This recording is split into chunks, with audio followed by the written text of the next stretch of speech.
share their practice. And as we have questions, we're going to leave the questions till the end. We still have half of the group that we have to introduce.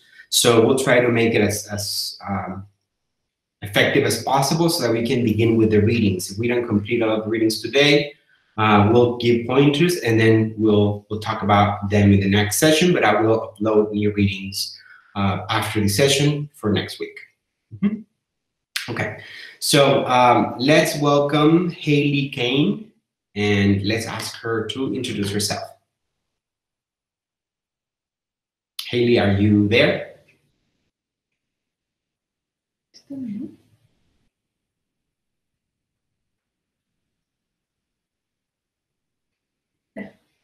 No? Okay. So then Sarah Pedlow. Is Sarah there? I think I saw her. Yes. Hello. Hi, can you hear me? Hi, Sarah. Hi, so good to see you. Thank you so much for this. It's our pleasure. It's really exciting. Yeah, great. Can you see me okay? I'm kind of a little bit in shadow in my apartment. Okay, great. So I'm Sarah Pedlow, and I was in Oaxaca studying embroidery back in 2016. I overlapped a little bit with Fawn, so it's nice to reconnect with her as well. I am mostly from the San Francisco Bay Area. I was living there for the last 10 or 12 years. I grew up there, but was back for the last 10 or 12 years. And then I moved to Amsterdam, the Netherlands, a year ago. So that's where I am today. And I am working with textiles, with embroidery. I also work with drawing and photography. And this timing really feels perfect for me because I've been very much focused on traditional embroidery from Eastern Europe and also Southern Europe now. I originally was working with Hungarian women in Transylvania, Romania, who do traditional embroidery. And actually before I went to Oaxaca, and I've continued to stay in contact with them. And so I teach workshops in traditional embroidery from that region, as well as Northern Portugal now. And so part of my life is really about connecting with people and helping preserve traditional embroidery from different cultures. And now I feel like it's really time to get back to my own personal practice, which is mining from this experience of learning traditional practices and also just from my daily life and travels. So I have several things that I'm working on right now. I've started a drawing practice where I'm working on layered drawings with ink and acrylic. And so with that, I feel like I'm really interested in perception, in memory. A lot of this, it came up in the readings that we just did. It's very appropriate about how we see things. And so I appreciate that very much.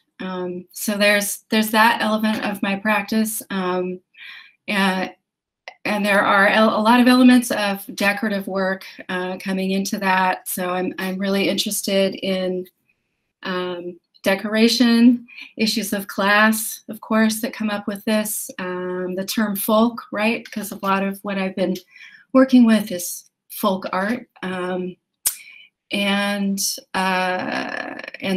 space. In addition to the drawings, I'm working on textile pieces, which I'm trying to focus more. Right now, they fall into basically 3 categories. I have a series of curtains that I'm working on that I've just started. So looking at private and public space and what's visible, what's not visible. And I'm also working on a series of pillows that are based on traditional pin cushions that are commemorative, that have been made in the UK and in Holland to celebrate a birth. So you'll see a pin cushion with all of these pins stuck in it with a date. And So I'm working on that, and then generally thinking about clothing, right? Traditional clothing, embroidered sleeves, traditional clothing from the Netherlands, and working with that sculpturally, thinking of those abstract forms as well. And within the decorative work, within the embroidery and the drawing, I'm working a lot with just thinking about pattern in general and about patterns breaking apart as they are metaphorically right now and coming together, right? And so I'm looking at that with floral patterns and also with patterns in nature, growth patterns in plants as well. So that's where I am. That's wonderful. Thank you, Sarah, because there's a lot of interesting questions that we are seeing in how we explain our processes and how we're thinking about these questions. Mm-hmm. A lot of the conversations when we think about traditions, I picked or pushed it to the space where we can think about knowledge. And because as you're explaining, folk is not something that is, it's something that performs in a very specific way. Textiles are fascinating for multiple reasons because they do perform in very complex ways. We started the residency in Peru. We started to learn about the different possibilities and the different layers of knowledge that they have. And whether because of climate, because of several conditions, there are more textiles that were able to be preserved through time. And what we're seeing there is that abstraction is a very important aspect of their culture, which made it even more complicated to conquer. So a lot of alliances were enforced and were established and were seeked, but a lot of resistance also. And because the language was very abstract, then there was even more violence, more extermination in more horrific ways. And in that sense, what happens with textiles, and then for instance in Peru, is that it has different layers, and there can be blueprint for building, there can be tax systems, communications and news between communities. There are all these different layers that, and I'm summarizing something that, talking about at least 600 years as we know them.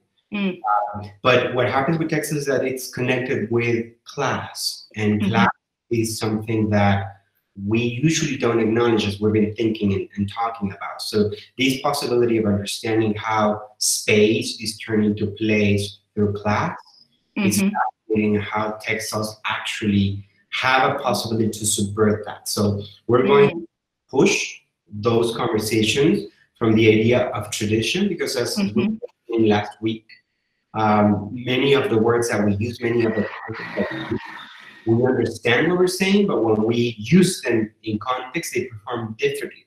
This is modernity. And is one of those terms that is usually most often used only for any community that is not imagined as the center. And that varies. For instance, all the communities outside of the city of Oaxaca, or the communities outside of Mexico City, or the Eastern Europe, as opposed to Central Europe or Western Europe or whatever that is. So we're going to push those conversations so that we can begin unpacking and imagining different possibilities, not necessarily a center and margin. Fantastic. Fantastic. Thank you very much. Thank you so much. Yes. So now we want to ask Haley if she's online. Hi. Hey. Yeah, I'm here. I can't get my camera to work. I'm sorry. How are you?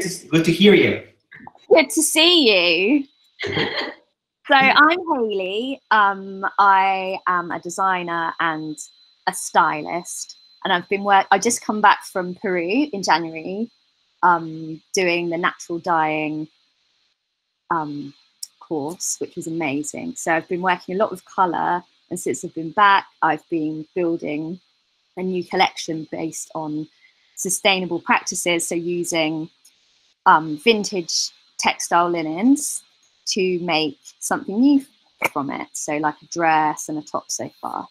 So that's kind of what I've been up to. And then when I was in Peru, I was working a lot on quilting, which was amazing, but it took quite a long time and I didn't realize how long it would actually take.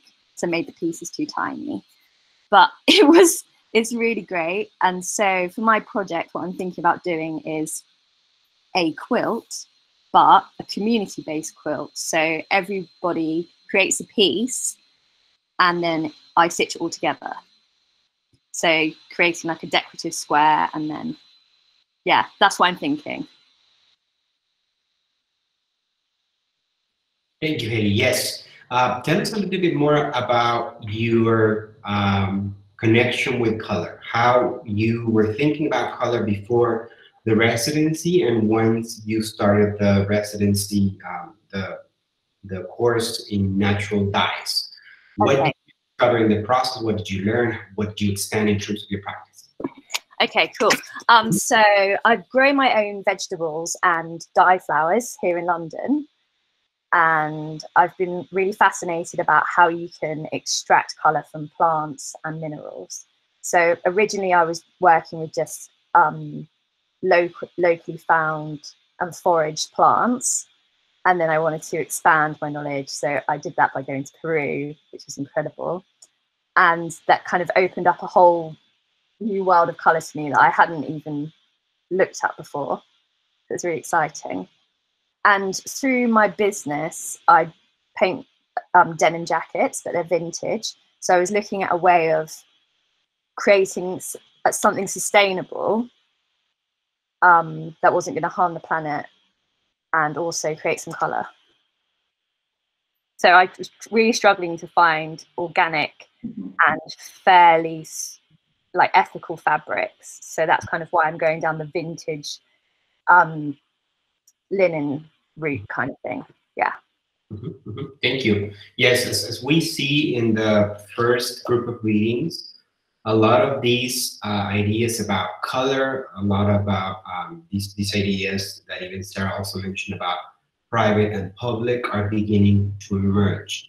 And we're going to start expanding and exploring why are these ideas relevant? Why is it that, in this last decade, we've been exploring the idea of sustainability more than ever, how, all these choices that we make to be better as communities, as artists in general, we're going to expand them to understand how they function in context. And one of them is color, because as we see in one of the readings in Techniques of the Observer, we're going to start unpacking how it is imagined that color can be a pure abstraction. And that's the 19th century. The 19th century expands that all the way to photography to begin consolidating this idea of color as something abstract that is detached from history. And what we know, as we've been reading, is precisely that color is always subject to context. And because color doesn't really exist, we perceive it as an event, but color actually occupies bodies, then it becomes a problem, because then bodies are subject to occupation, to control, to domination, so on and so forth. So we're going to expand to see what are the options and possibilities when we think about our practice, including color, because it's not that we have to stop using color. Not making something is not really an option. So yeah. Yes, and I also really like the project that you are presenting, because that could also allow us to understand home. Maybe if you're interested, and this is something that I'm throwing out there, not necessarily that it will happen or that we want to do. It's up to you guys. But as an option, it could be a possibility to collaborate in a project where we work from home. And textiles have a lot of connection with home. So yeah, of something. That sounds great. Yeah. Okay. Thank you, Haley. Thank you. So now let's introduce Shoko Tsuji. I think she's in Paris, and I think she's online, right? Shoko, are you there? Yes, I see her.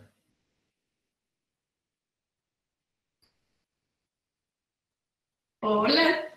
Hello, Shoko. Can you turn on your microphone? You just have to click at the bottom of the screen. You're going to see an icon. Hello? There you are, yes. Hey, Shoko. Oh, sorry. Hello. See you. Is it normal that I can't see you as clearly as the other time? Sometimes it Yes. depends on the bandwidth, depends on in the Okay. video. It's a bit bad today for me. I hope it will be okay. We can see you. See you. Yeah. Okay. So my name is Shoko. I live in Paris, but I'm Japanese. Well, my parents came from Japan, but I grew up in France, so technically I'm French. I was in Oaxaca in 2017, and I did the weaving residency. But I'm mostly an embroiderer, but I also work with photography and painting. I was originally drawn to embroidery through Buddhist textiles. I guess from my origins, and my great-grandmother was a monk, so maybe there is a connection with that. But since I'm in Paris, I learned French couture embroidery. It's really not the ethical tradition at all, but I still wanted to learn from you know, people who have a cultural heritage and who are really dedicated to craftsmanship. But I still am more attracted to religious textiles. So there are techniques which are mutual to clothing and religious textiles here in France. So that's how I find my my interest, and also it allows me to work and make money to travel abroad, and then you know, get acquainted to other traditional textiles. So I went to Iceland, Morocco, also where else I can remember, but I try to see other cultures and traditional textiles like Sarah is doing, obviously. And lately I'm more interested in Himalayan art and the Tanka art. And what I like is how there is a real loss of identity in the way they're working. They are several people working on the same piece, still trying to communicate really deep subjects, but, you know, without any self-expression, identity stuff going on. So I'm really interested in that lately. And as for my work, I've been subjected to a very difficult spiritual process between 2012 and 2019. It settled last year. So I've been translating this process visually as best as I could, because it was really dependent on the agenda of the process. So I started many pieces without finishing them, and then going back to them through layers. And now I feel like I'm out of this loop, and that I can step back a bit and detach emotionally from all of that. But basically, I've been using, you know, esoteric language, symbols and archetypes and stuff that I originally was really prejudiced against, but it became my reality. And so and on that term, I really connected to the reading about perception that you uploaded, because all this process really blurred the line between the observer and what is observed, how communication information is conveyed through images and visuals that are produced in the mind and not just in the material world. So these are my questionings, and I'll see, now that I can detach from all that, see if it can expand to something that is independent from my personal standpoint. Right. So yeah, that's it. Right. Thank you, Shoko. Well, you have very profound questions. And I remember from your first residency how you were thinking about your questions. And I was still in the midst of well, a lot of the questions that we have intersect with what you're asking, because the first thing that we need to understand is that identity is something that is performed. So it is not something that can, identity is something that is performed. We perform identity. Oh, yes. We are, it's something we do. And in that sense, textiles are in that intersection, that textiles can actually make us perform in specific ways. And it's fascinating to think how this is related to the history of religions, because you're absolutely right. When you find this connection with religious textiles, religion was the main source of knowledge for everyone.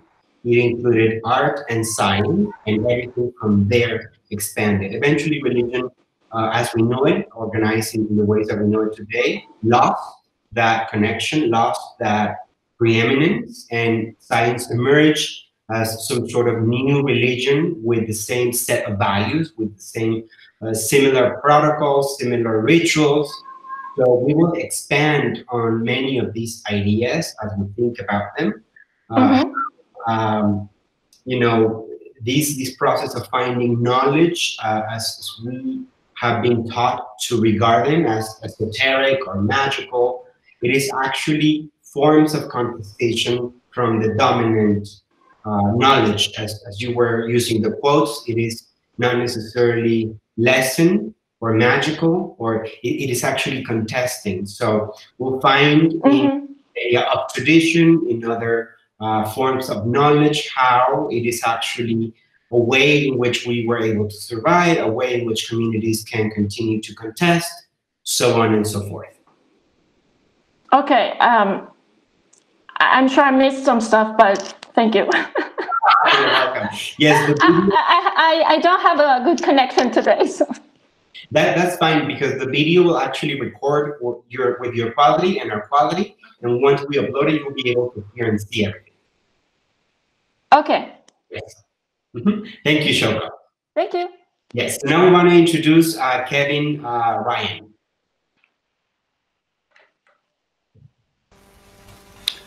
Hello, can you hear me? Hi, Kevin. Yes. Hello, how are you doing? Very good. And you? Good. I'm doing good. Well, my name is Kevin Ryan. I'm from a small town in Ireland called Wexford, and I was over in Puebla in 2018, as far as I remember. So, and since I've been over there, I've been working on community-based art projects for the last 6 or 7 months, and I've been. When I was doing this kind of work, I was feeling that it was kind of consuming me too much, and I wanted to get back to my own art practice. But then something happened last year. I had a heart attack last year, and it kind of put a stop to all the community-based artwork. So I'm kind of looking. I'm working on very personal stuff at the moment. I'm as part of my kind of recovery. I do a lot of walking for my both mental health and physical health. So. And I'm looking at the environment now, and I'm using drawing as a way of kind of exploring my environment. So I'm making these kind of drawings based on on what I see and all that, but it's also, it's about my own personal feelings about my own mortality in a way. And so the drawings become almost like abstract expressions of my feelings and how I'm feeling at the moment and stuff like that. So in a way, that's what I'm doing. And I've only got really back to it since the beginning of this year. And I've been in isolation for the last, say, 6 months in a way, like, you know, so that's what I'm doing at the moment. Thank you, Kevin. Yes, tell us a little bit more about what you are expanding now in your practice. When you think about these drawings, or when you think about these alternatives that you have, especially with your experience in communities and how you relate to them? Yeah, well, the thing with when I was working with the kind of the various communities, it was very much, you know, you had to negotiate, you had to work with people, and you were sharing ideas, and sometimes you do stuff you don't particularly want to do, and I felt I was kind of like, you know, being turned this way and that, and I wasn't getting what I wanted to do for my own personal kind of art practice. So I was kind of backing away from it in the first place. But then when I had the health issue, I kind of had to do it. So now I'm looking at my own kind of, you know, at my own kind of lifestyle in a way, and I'm using drawing as a way of kind of exploring how my body works, how I feel, both emotionally and physically. And I've always used drawing as a kind of a contemplative kind of way of looking, and almost like a mediation or a meditation. So this way, this kind of practice helps me kind of come to terms with what's happened to me, and it makes me look at, you know, at my own mortality and stuff like that. So drawing is kind of a means to an end, in that I want to produce work that kind of reflects how I feel at this moment in time. And so that's what I'm kind of doing, like, you know. That's wonderful, because as we think about space and time, and as we've been seeing how the history of the concept of place has been developed and evolved, we see how maps emerge, how they were followed by scientific illustration, and these ideas that you're exploring is fascinating, how we can actually relate to the space in which we are, and then expand on that. One of the things that we're also going to continue to explore that is also related to Shoko's questions is that we are dying as we live. That is what makes us anxious in many ways, but also we are always alone. So even if we're in the company of others, even if we are working with communities, as you're mentioning, there's a lot of negotiation, because a lot of translation has to happen to understand each other, or at least to meet each other at some middle point. So we will explore these ideas in relation to our practice. How do we encounter, and how does that relate to our experience of dying and also being alone? Yeah. Yeah, I got you. Yeah. Thank you. Okay, thanks very much. Sorry? Yes, go ahead. So I'm breaking up here. Yeah. That I remember when I was in hospital. I was in hospital for about a month, and I did actually some when I was recovering. I was doing some drawings in hospital, because it was a way of kind of, you know, keeping myself sane. And I could feel my body actually as the various processes go through the healing process. I could actually feel my body kind of for the first time in a way that I never felt it before. So when I'm walking out say in nature, and I walk through a lot of forests, and I'm looking at how the trees kind of intermingle, you know, during winter.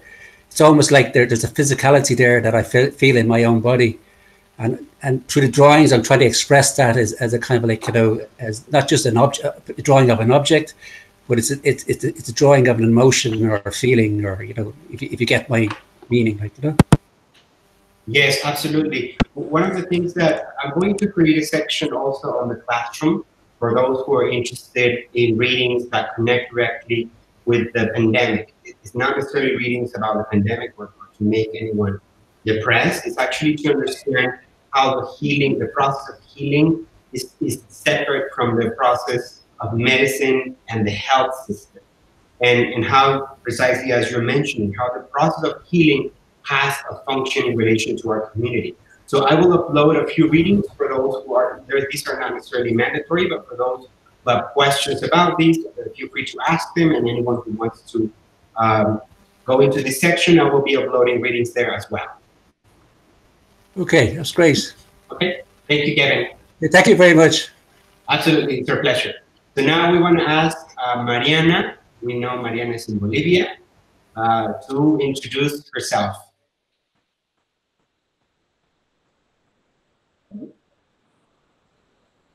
Mariana, are you there? Yes, she's there. Hello. Hi. Can you hear me? We can hear you. Hello, everyone. Thank you so much for this space. Well, my name is Mariana Lujan. I am from Mexico. I'm from Puebla. But last 5 months, I was living in the city. And right now, I am in La Paz, Bolivia, because, well, I had to come here to do some interviews for my PhD thesis. I am working with communities that do processes of territorial defense, or what is called territorial defense. But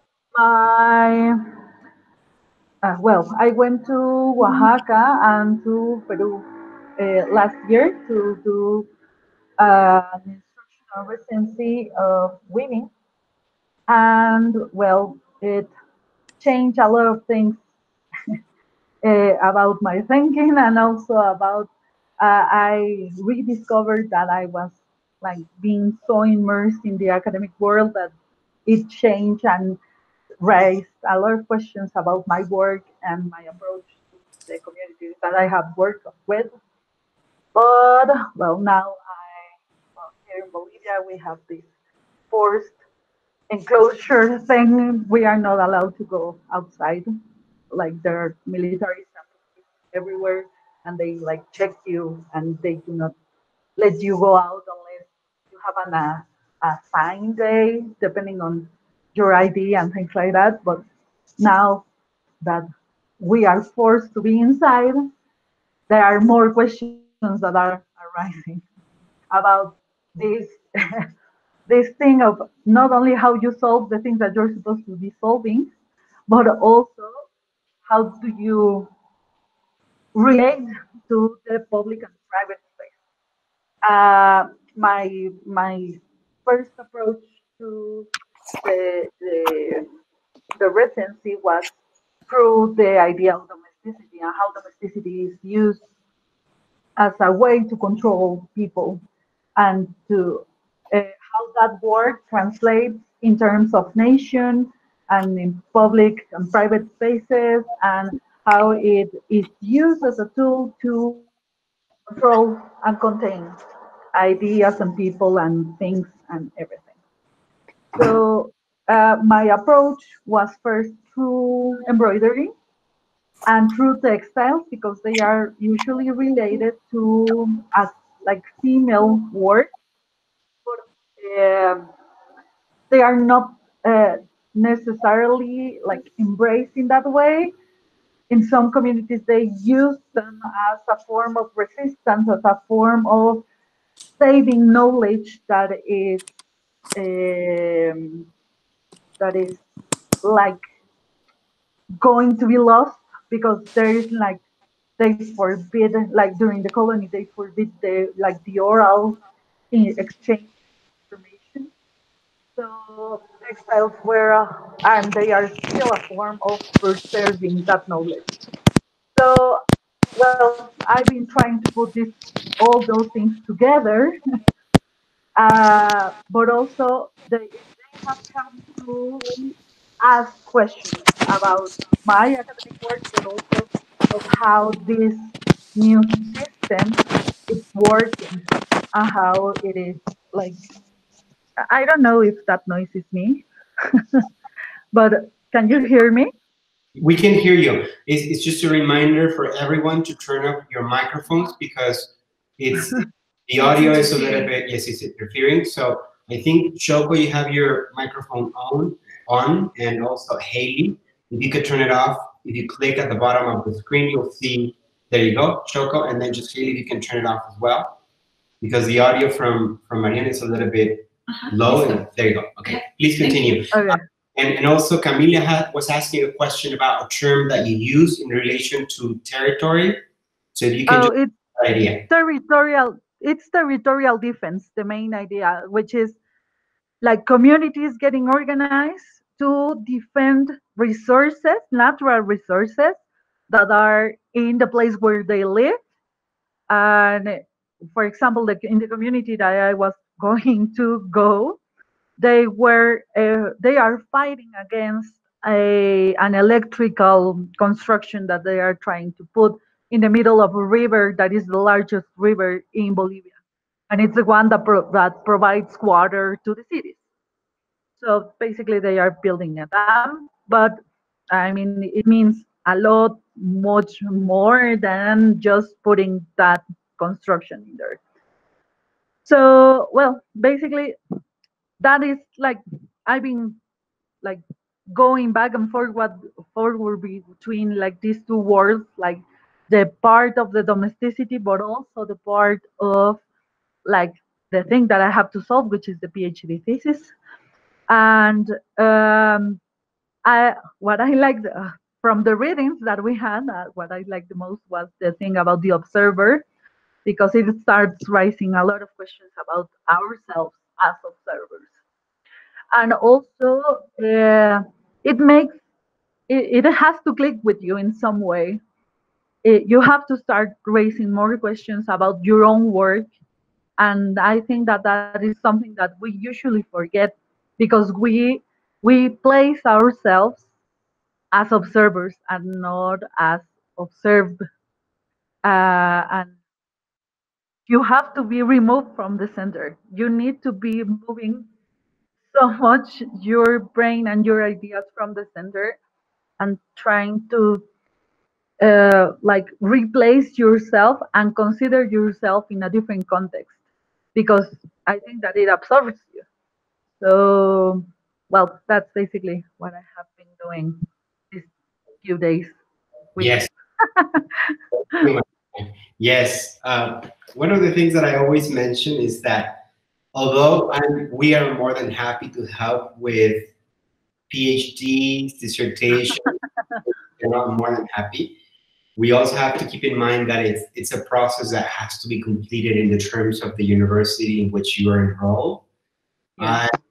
And sometimes that's non-negotiable. So I try to keep things separate so that it doesn't create a crisis, as we talked in residency, because sometimes like, this is my thesis is not necessarily yours, but in some cases they say it's garbage, I'm going to do something else. And not to stop that process because the goal is to graduate.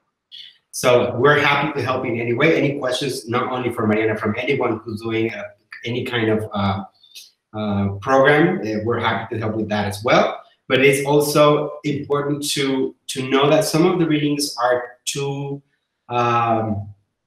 questions everything in many ways that are useful, and sometimes professors, like for instance, we were having a session with the mentorship group, and Roberto was explaining. Roberto's actually Mariana's partner, and he's on the same boat. He was saying that professors don't like him for many reasons, also because he's contesting all of the ideas, which is also part of the program. But you know, we open this space for any questions, but also keep in mind that any dissertation, the goal is to complete the process, to graduate, and from there you can do anything that you wish. But in Mariana's case, she's asking very important questions because she was able to connect her research about defense and how communities have been contesting this process, this ongoing process of contestation, and then understand how empire seeped into the home. Because what we see is that there is no nation, there is no nationalism without gender. And gender uses strategies, and empire uses strategies such as sentimentality to actually situate and place. This is why this idea of center, decenter, margin are ideas that are part of the conversations that we're having right now. There is no center, there is no margin. It is as bad for ourselves, not for anything else. It's not a moral judgment to place ourselves in the margins because they don't exist, as much as it is to place ourselves in the center. And that goes in terms of, that applies to gender, race, class, age.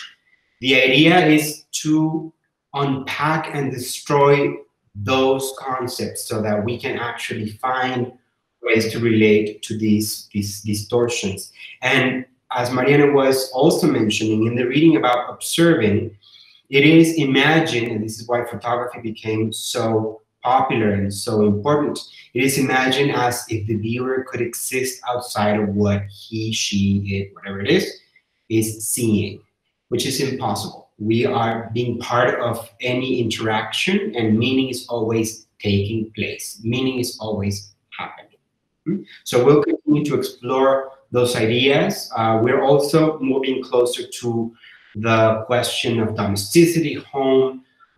Sarah mentioned a few objects that are related to the home, just like you were explaining, Mariana, in your project in the residency, how it is connected to embroidery, how nature found its way to represent femininity and home, and yet it's still a possibility. There's many layers of communication in that sense that allow other ways of understanding the world to seep into that and to contest it. So it's not just as easy as saying this is bad, this is good. It's actually everything together mixed up. So we're going to begin untangling that. Thank you, Mariana. Thank you very much. It's a pleasure. So now let's introduce Daniela Garza from, I think she's based in Switzerland. Daniela, are you there? Yeah. Can you see me? Yes. Hola, Daniela. Hola. How are you? It's good to see you. Gracias. Good to see you too. So yeah, I'm based in Switzerland, but I'm from America. Oh, and my parents are from Mexico. So I'm a little bit of a mixture of things. And I was at Arquetopia in 2018. I had accidentally put 2017 and I realized, oh my God, that's the wrong year. And so I corrected it today, I think, because I was like, oh, a year ahead. Currently I'm working on two projects. I'm still working on the project that I was working on at Arquetopia, and that was to reinterpret illustrative images of La Loteria, the game of chance, into photographs where I become the subject or the character. And so I'm still finishing that.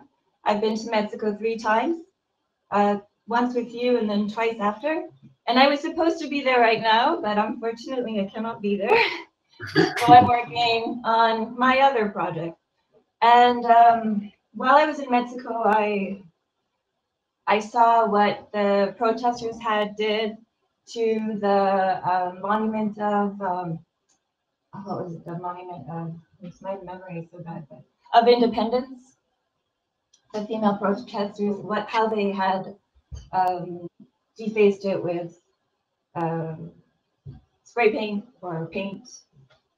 Yes, so, the Monument of Independence, and it was the Women's March. Yeah, the Women's March, exactly. And so how they had defaced it. And I've been previously keeping up with all around Latin America and how women are responding to the violence against women. And right now, unfortunately, because of the COVID virus, people are focused so much on this, and this thing that was happening prior to the COVID virus is kind of being ignored, but it still exists.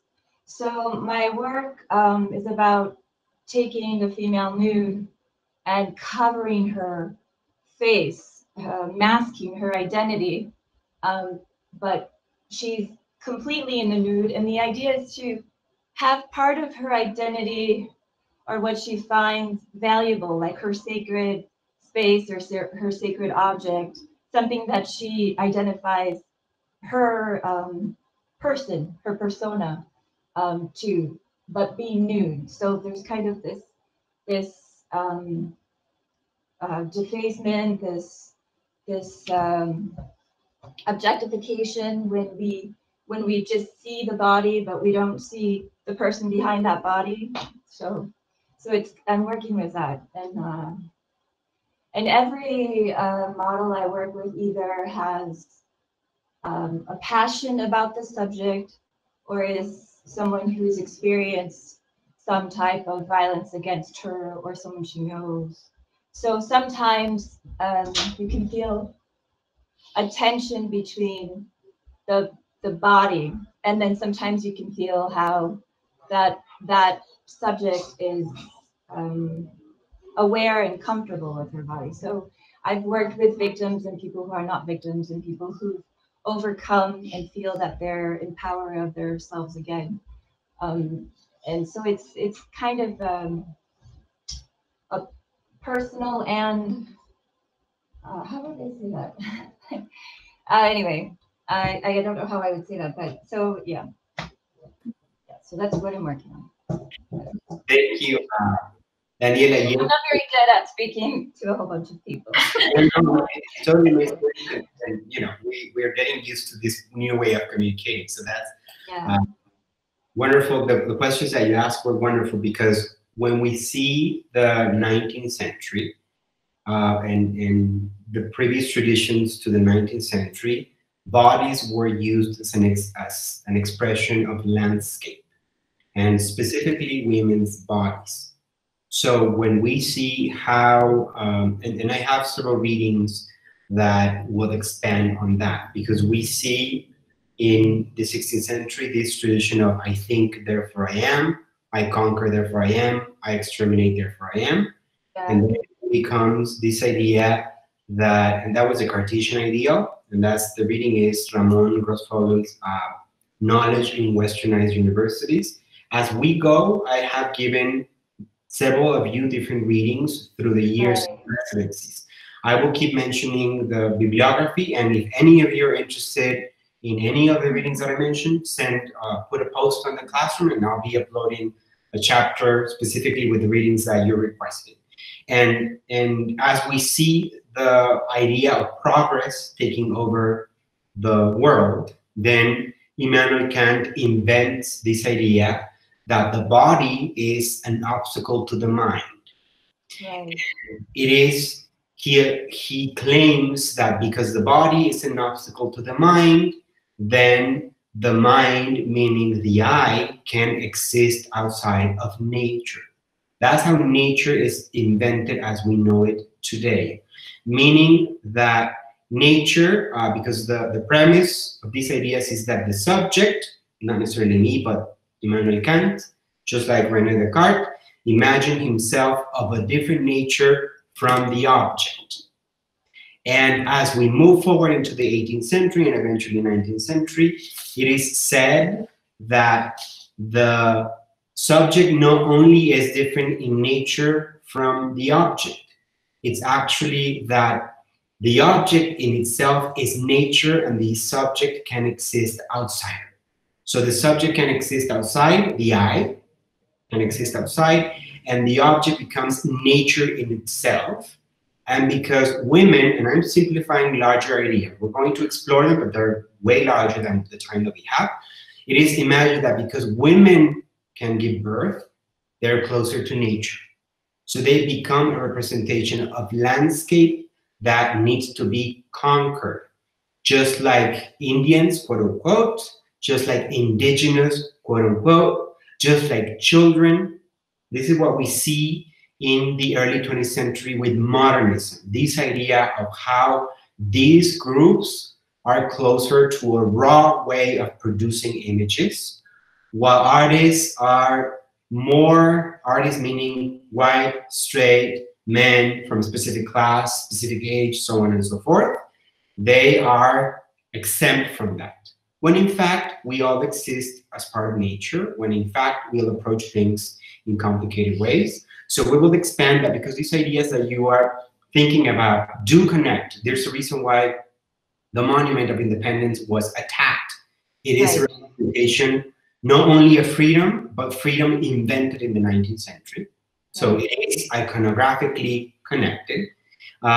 We will continue to explore how these ideas of domesticity are still relevant, because what we see today is, in response to Women's March, as many other marches, we are going to be situated, put into our place in relation to home, because home is a representation of the nation.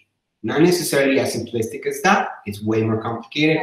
You're mentioning your parents are from Mexico, you were born in the US, now you're living in Switzerland. So even the idea of home, it's questioned and it's always contested. So we will continue to explore these ideas when we get to the chapter of place and mobility. Okay. Thank you, Daniela. Yes. So now we want to introduce Casey Mix. All right, can you guys see me? We're good? Yeah. Cool. Hi there. Good to see you. Good to see you guys. Thank you for doing this. So so I'm Casey Mix, based in Southern California. I did my residency in fall 2019 in Puebla, focusing in printmaking as an artist practice, though I've recently been kind of dabbling in drawing and sewing as well, a little bit of painting, mostly drawing and sewing because they're much easier to do at home and to clean up after, especially in a time like this. Some projects I'm working on mostly relate to imagery surrounding institutions of power. So government, capitalism, religion, and then specific images from that kind of group. Cartoons, logos, tires, traditional American tattoos like World War II and Vietnam type tattoos, and kind of the interconnectedness, functionality, ambiguity of all of these images and how they kind of work in our society and are very present and like a second language to all of us. So specific projects I'm working on right now are kind of just working on prints or drawings and kind of connecting all of those different images of cartoons and logos and those things together. I can talk more about the specific projects later. They're kind of hard to describe, I'm sure, as you guys know.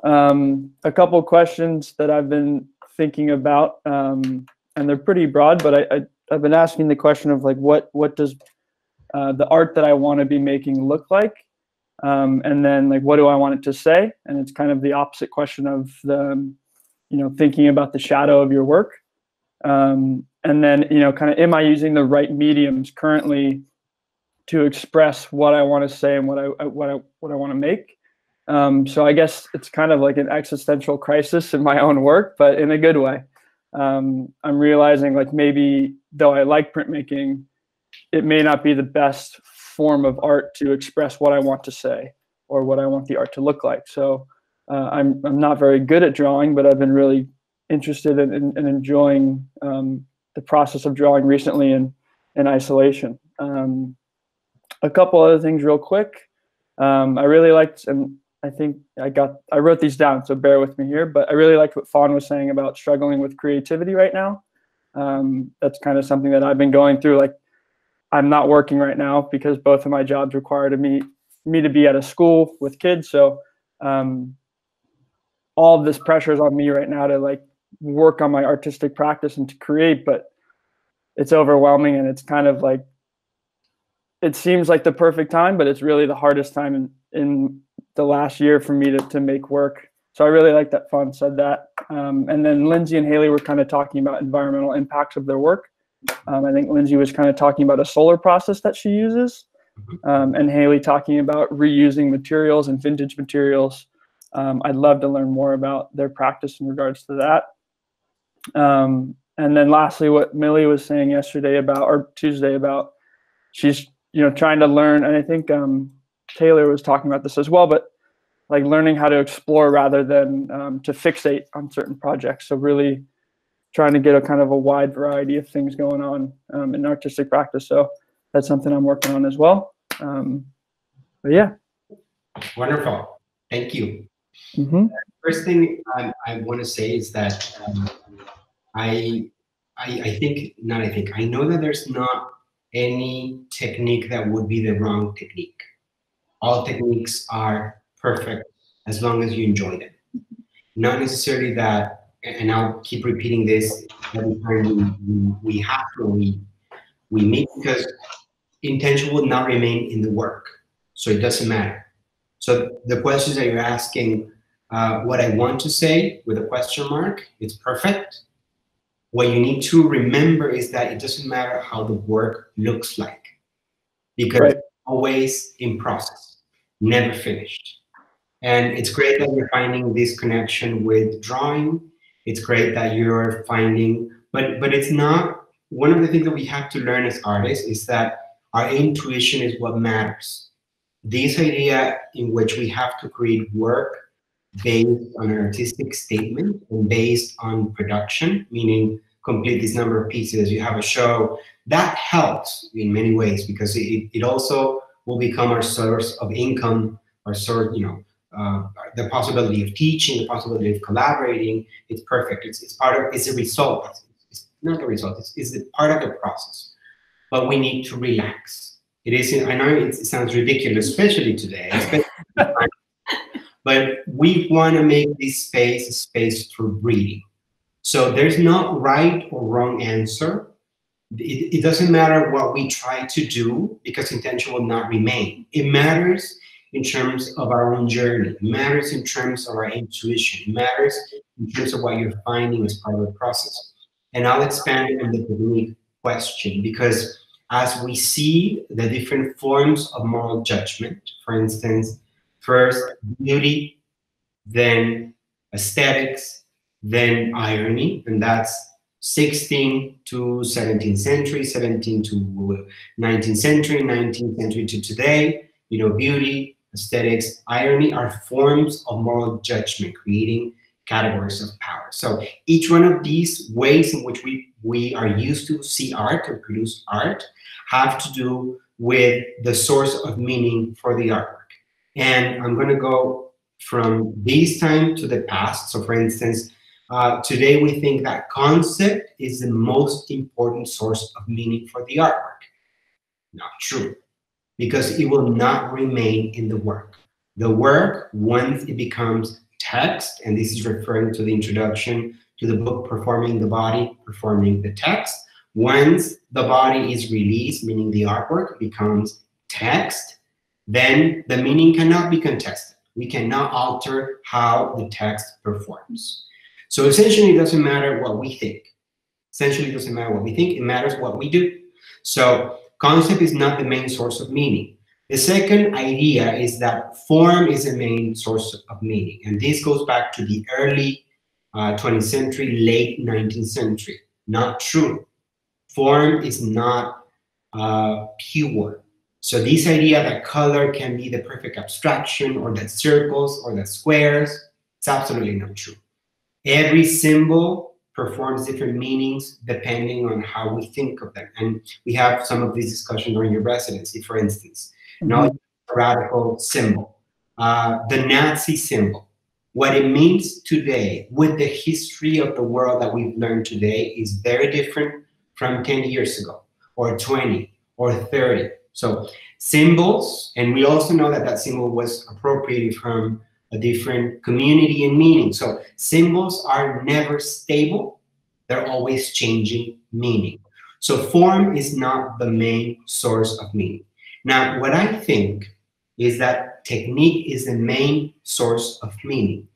This is why techniques are so scary. For instance, to think that I, myself, as an artist, can paint without acknowledging the reality that painting is the most important channel of communication of empire would be ridiculous.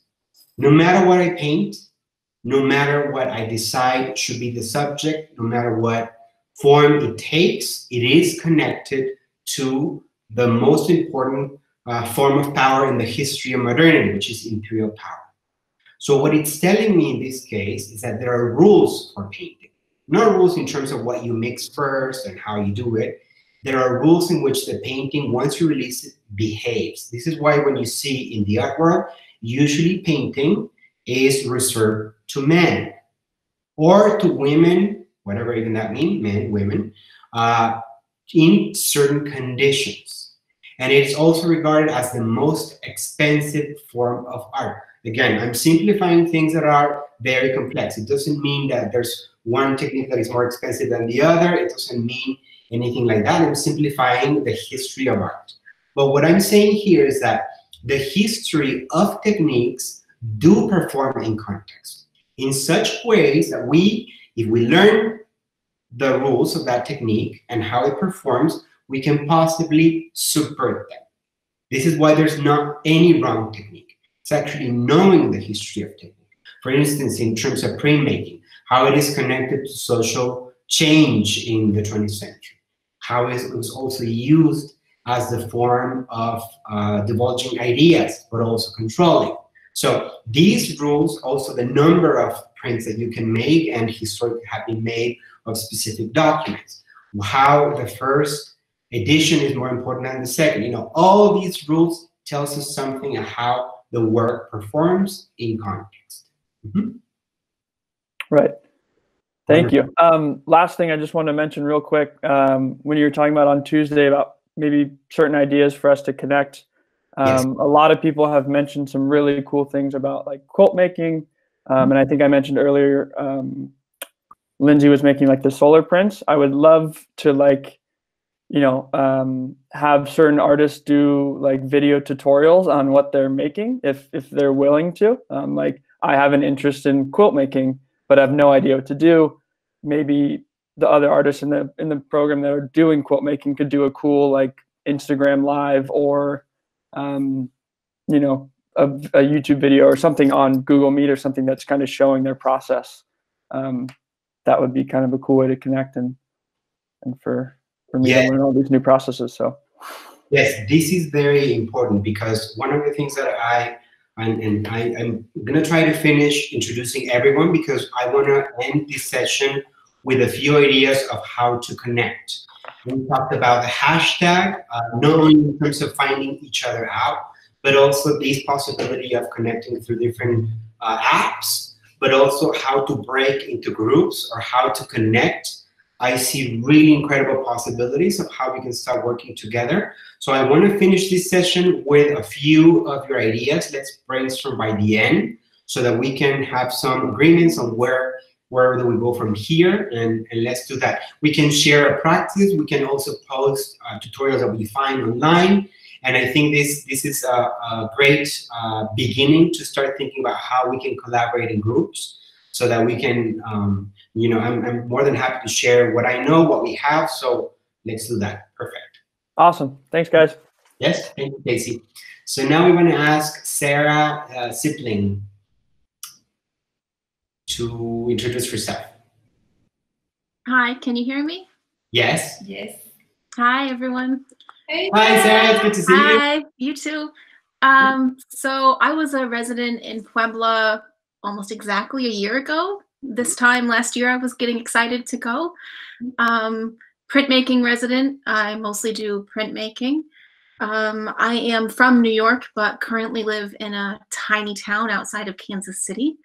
Most of my work the past few years has been about that transition. So I moved right before the election of 2016. And a lot of my work right now is political, about how I'm perceived in the Midwest, which is very different. My most recent work is mostly images of protests, so the power behind masses of people. Mostly printmaking, a little bit of collage.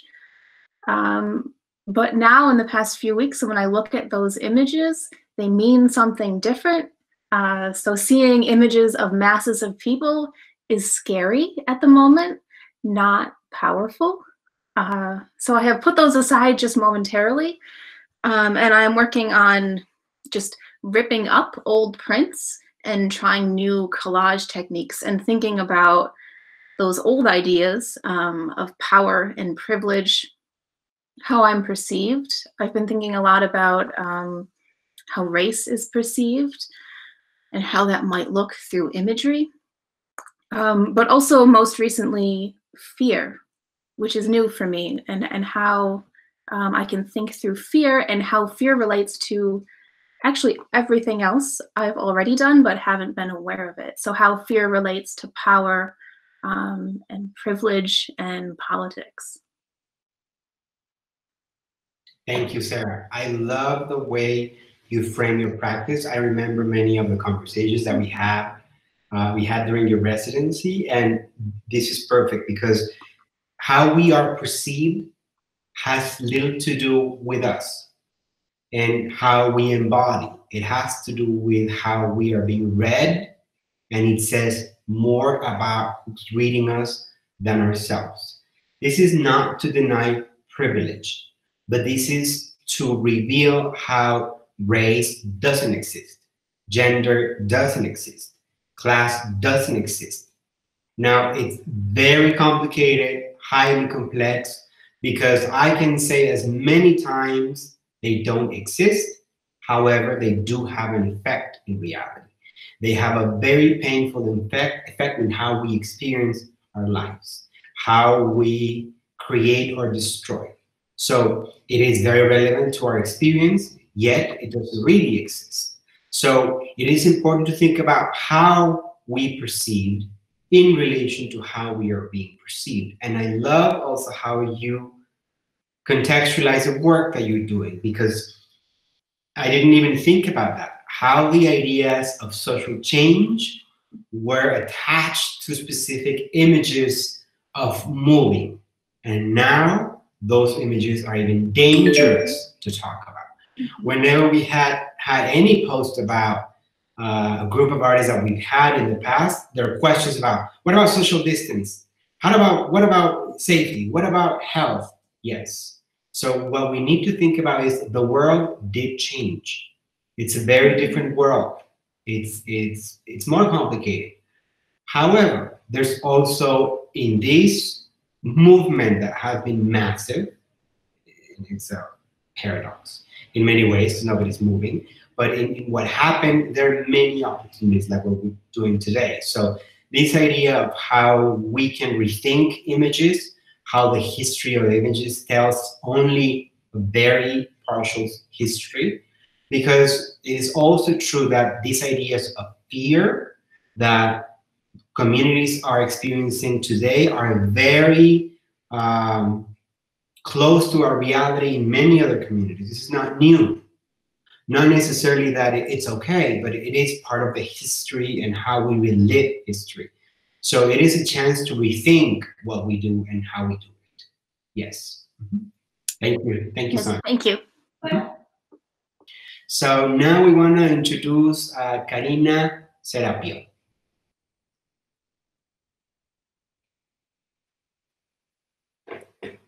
Hi, can you hear me? Yes. Okay. Hi, how are you? Hi, I'm doing good. Thank you. Let's see. Okay. Well, my name is Karina. I was at the Arquetopia Residency in 2019 as a self-directed residency program. There, I worked on these textile pieces. I was also, that summer was the first summer of my graduate year. So I was kind of like in this weird like transition mode of like, I came in as a painter, then I started doing printmaking, and I started doing textiles. I wasn't sure what I was quite doing. So the residency really helped me kind of like finally have a firm grasp on like what I will be moving on with my program. I'm in a 3-year graduate program at Miami University. I moved away from painting, and I'm now doing 2D printmaking now this semester. So I've been doing a mixture of that. I also started a series of cyanotype prints, and I've been collaging those images with woodblock prints, and I've just been creating these pieces that kind of go over my family lineage. I'm focusing on the women in my family's their history, and I'm trying to honor these traditions that have practiced and they have brought over from their hometown of Mexico into the United States when we immigrated here when I was like 2 years old. So right now with my work, I'm still like trying to find, I wouldn't say find answers, but I would say more so present questions on, again, the terms of, and I also have like problems saying, but like identity, because I'm drawing like referencing my personal history. So I immigrated here, and I don't want to just generalize the immigrant experience. I want to explore its like, my experience of immigration was vastly different from modern or past experience of immigration. So I'm trying to pose a question like, how do you, you're stuck in this odd zone where you're not quite connected to your country that you're from, or you're not quite connected to the country that you're currently living. So you're kind of like in this ambiguous zone, and I'm trying to present that through my work, through the collaging of the images, through referencing family photos. I've been like with the cyanotype process, I've been able to enlarge the images and just pretty much collage them physically onto the print. So rather than just trying to like replicate an image through the painting process or drawing it, I want to use the actual photos. And these are like things I've been kind of working with my faculty. I've been kind of butting heads with some other faculty recently, because it's like they pose they're very traditional in the sense that they've been asking me, which one are you, Mexican or American? And I've been like, I finally stood up for myself and I said, does it even matter? So, and that's the question that I'm bringing up through my work. These identifiers, or these identifiers through nationality, do they matter? I say no, of course, but it's such a big like issue now, like in our time, right? That we need to express that we're one or the other. There's no in between. There's no ambiguity. So this is the work I've been focusing on. Wonderful, wonderful, because you bring very good questions to this space. What we need to think about, and what you're asking precisely, is how, first of all, we need to recognize and see how the public display of feelings, is always related to the nation. This is why the nation is all about making us feel. And think about whenever a president or a leader cries. That is a perfect example to think about how the public display of feelings, but also public spaces. How, and this is also very relevant. I remember a lot of the conversations that we had. We challenged the verb feeling because certain groups are being forced most frequently to use the word I feel instead of I think, or both. It doesn't mean that because we feel we don't think, or the other way around, but it is made so that certain groups seem less threatening to power. So these questions of how we are always being forced to be situated in relation to the nation is also very, very much intertwined with family. Family and nation go together. They cannot be separated. There is no nationalism without gender, because that's how the 19th century reorganized most societies. Doesn't mean that they were organized in the same ways, but it is a process that we're going to see a lot more of in the next few years, because now the European Union is actually questioning itself. Should we exist the way in which we exist? Should we not exist in the way we exist? Should borders be open or not open? You know, all these ideas we're going to address in the next chapter. We're going to think about mobility, how it's an illusion, how it affects profoundly our experience. A lot of the artists who are here today with us can relate to the questions that you're asking, not only in terms of race, not only in terms of nationality, not only in terms of gender, also in terms of class, age, so on and so forth. We're always being pushed in ways that we don't necessarily agree. Our identity should be framed or read. Exactly. I do really like that comment. And I think that's another thing I want to start asking questions with identity. It's like I've been looking at the readings and I've been posing a lot of questions on I guess if I'm interpreting right, but race and like its relation to whiteness, it's like whiteness is so much more like a I want to say like a societal, a class. It's not just the pigmentation of your skin tone. How does that affect, like you said, that mobility amongst classes, amongst, and I'm just still trying to pick out these ideas that I don't know, like I don't want to sound like I want to be careful because these issues are kind of like you don't want to generalize it. You don't want to say my work is about I'm Mexican, so my work is Mexican. So I want to be careful with that. Right. And one of the things that we all know, and it's important for me to mention, is that this is a safe space in which we will explore the different implications of the terminologies that we encounter. Beyond that, and whiteness is also an invention. It is highly unstable. It doesn't mean, as Sarah was mentioning, it doesn't mean the same thing in every place. How we are read, in that context, that's what I mean. How her identity is being read is different.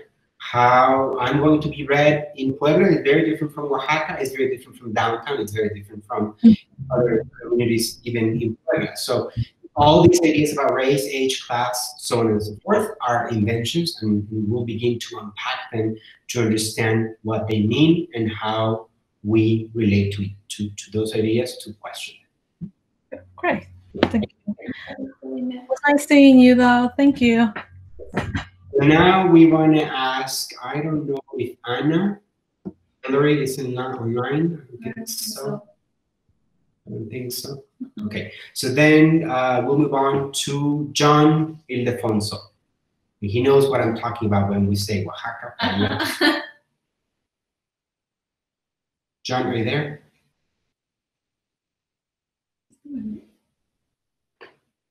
I see him online, but maybe he's not near the computer. How's it going? Hola, John. Hola, John. How's it going? Nice to see you. First, I want to say thank you so much for giving this opportunity so we can have a transnational conversation. So, Francisco Nayeli, thank you very much. It's great to see you guys again. Yeah, so I started with Arquetopia in 2015 as a self-directed artist. And then 2017 in Puebla with a fellowship. And this has been such an awakening experience that it's a journey that started and still continues. And I started in Oaxaca with the Enfermos Rótulos, because they were a visual experience to myself. You know, from a child, I was born, so I'm in LA, California. I was born and raised in LA, but there was a sense of duality because during the summers, you know, having parents with limited income, I was flown to Oaxaca, La Sierra Norte, and I would spend my summers there.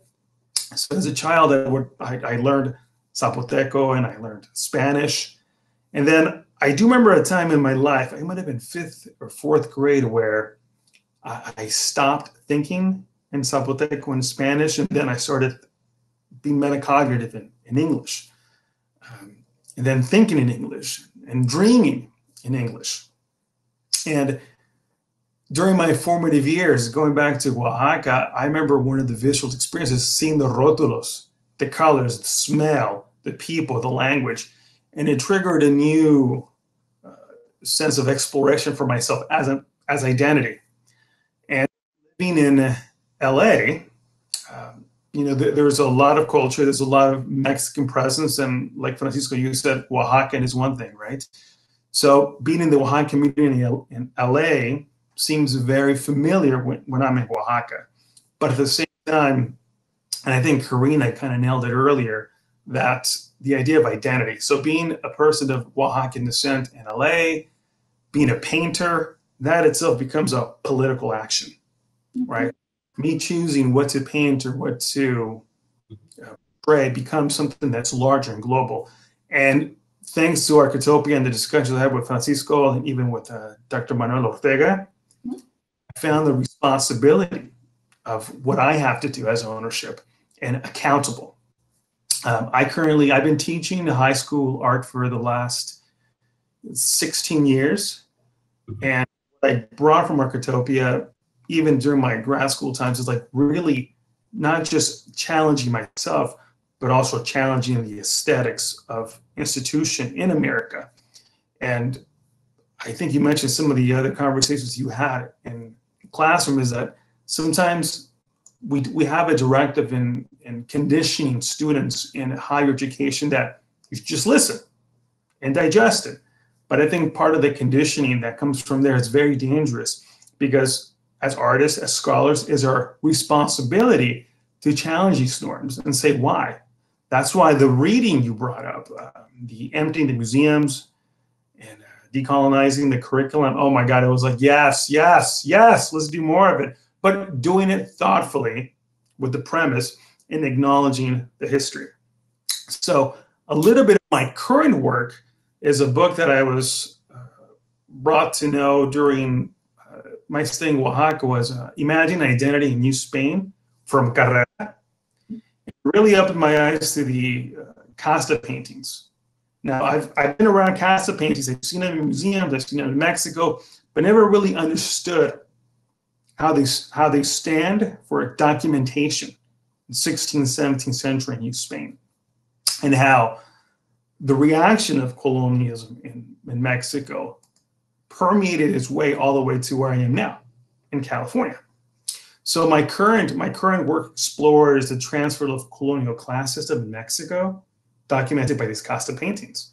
And the class system, I'm gonna say class system and race system in the United States, specifically to me in LA, California, which serves a large indigenous population of Oaxacans.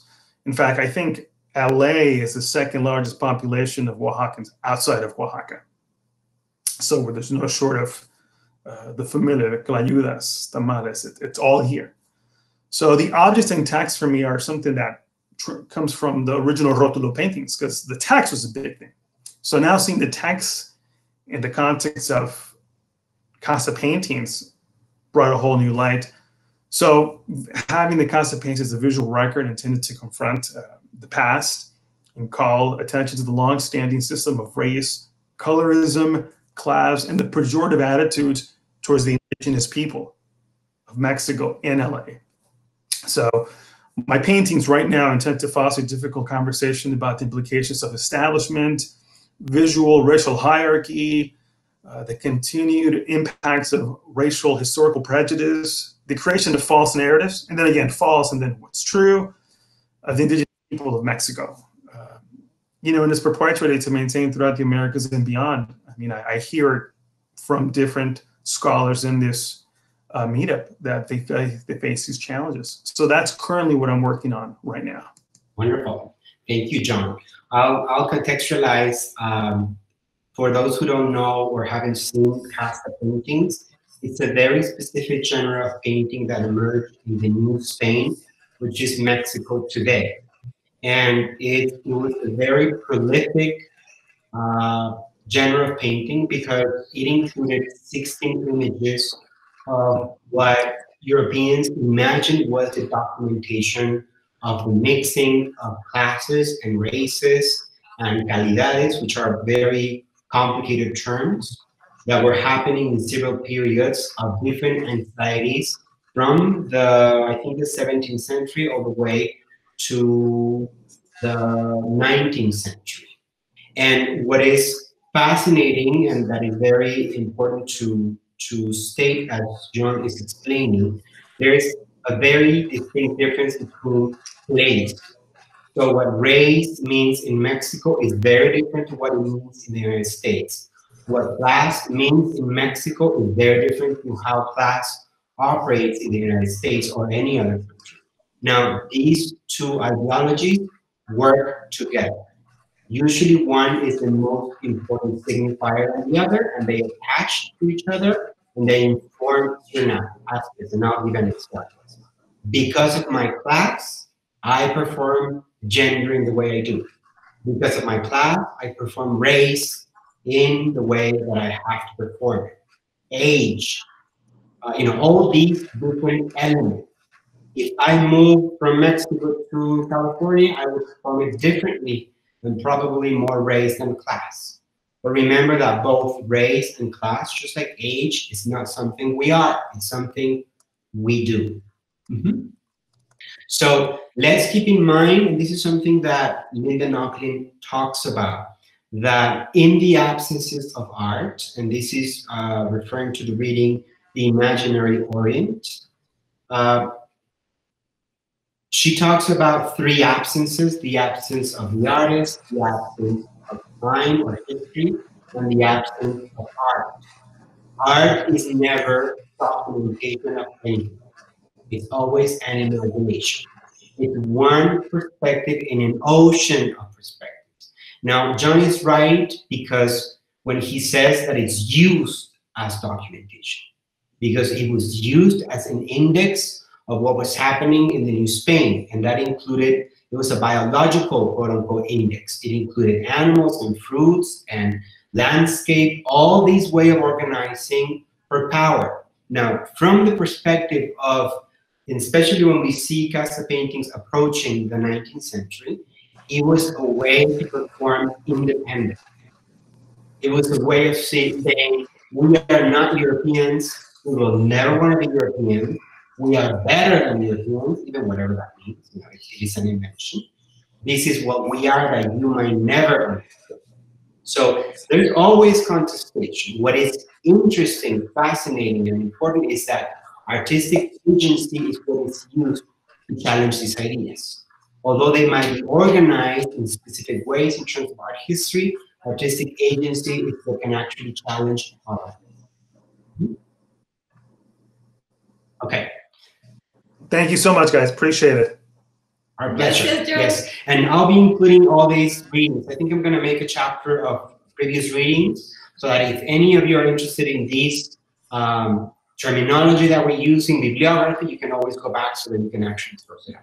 And then Francisco, one more thing. So I know the importance of having the conversation based and foster around decolonization is important, but also going back to being decentered is like, what are the effects of the negative implications of decolonization? Because that's conversations that usually don't happen, but we have to think about the impetus of what that happens and how that hurts the past struggles that we see now. Perfect, because I actually don't believe in decolonization. I don't, because it makes us think that it's achievable, erasing the effect of colonization and modernity. There is no such thing as decolonizing. It is something that we aim for, that we work for, that together we think about it, yes. But I don't think it's achievable. This is why, and this is another example of how the center is imagined. We need to decolonize the center. It's impossible. So what we need to do is rethink time and space, because the decolonization fails to understand place, for instance. It's usually rooted in history. It's usually rooted in one single narrative, when in fact these narratives are much more complicated, as we were discussing. It is always contestation and negotiation of power. And we'll connect it with the reading Coloniality, Modernity, Rationality. We might not be able to have enough time to cover it, but I'll give some pointers and I'll post a question in the classroom so that we can actually begin working with these possibilities in terminology. It's not that I'm saying we should ban terminology or not use it. It's actually to always question everything we do, because it's important to understand how artistic agency functions. Awesome. Thank you, Francisco. Thank you, Nayeli. Appreciate it. Thank you. So now we're going to introduce Daniel. He's he's joining us today. Daniel, are you there?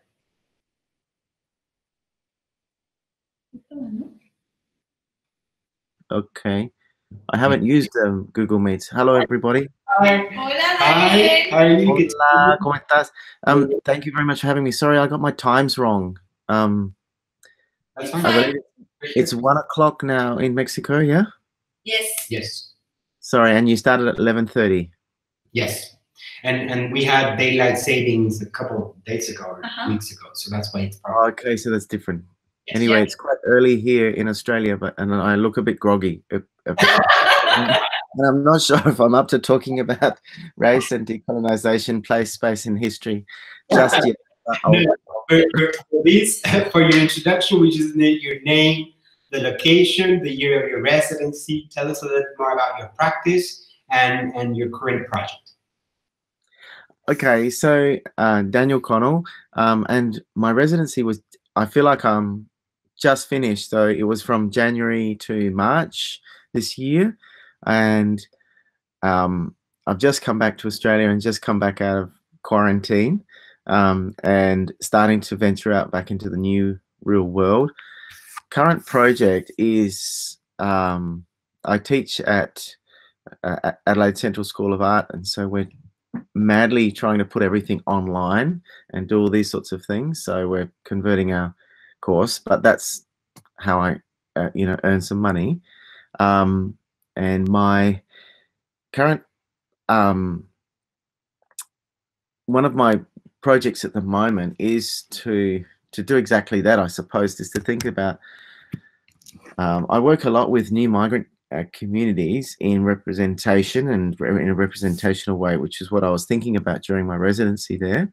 So I'm just trying to think about how I do that with in the online sort of space, which I really hate and resent, but I've just trying to do that at the moment. So I teach a course called Portraits and Identity, and I'm just trying to use all the networks and all of the aspects of that to, and the connections and the body of sort of things that I've learned through doing that, and then work out how we can still keep connected, especially the new migrant community, because in Australia, there's a whole vast group of people who don't get any government support at all. And many of those are really struggling at the moment, especially because so many of them have lost their jobs. So it's about keeping connected.